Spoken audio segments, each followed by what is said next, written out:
দর্শক আপনারা দেখতে পাচ্ছেন এখানে কিন্তু হাইব্রিড বীজ উৎপাদন করা হচ্ছে, যারা গরিপুর জেলা কৃষি অফিসের এখানে মনিটরিং করা হচ্ছে। আর আপনার যে প্রতিষ্ঠান থেকে সেই প্রতিষ্ঠানের নাম কি? এখানে হচ্ছে আজকের তাজা যে প্রতিষ্ঠান, এই প্রতিষ্ঠান তারা হচ্ছে কন্ট্রাক্ট গ্রোয়ার হিসেবে কাজ করতেছেন এবং তারা ফার্স্ট ফার্মাকে এই বীজটা সাপ্লাই দেবেন। এখানে কোন জাতের ধান আপনার এখানে আমরা হাইব্রিড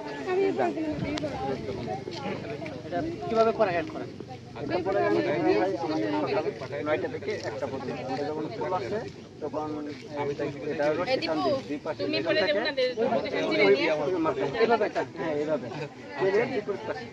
এখানে যে এই লাইনটা মাথাটা কি এটা?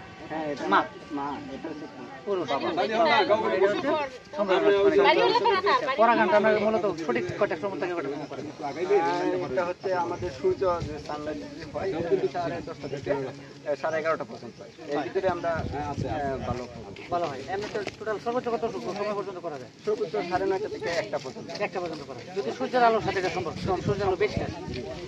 এলাইনে এখানে মা জাতের যে ধান এটা রয়েছে, হ্যাঁ, আর1 আর2 এখানে যাবে। এখান থেকে কিন্তু এটা সকালবেলা টোটাল 9:30 থেকে 11টা পর্যন্ত সঠিক সময় এখানে পরাগায়ন করে। তারা এই জমি চৌদ্দ বরাবর রশি লাগিয়ে ওই দুই পাশ থেকে যে টান দেয়, তার যখন মিক্সড হয় তখন কিন্তু পরাগায়ন করে।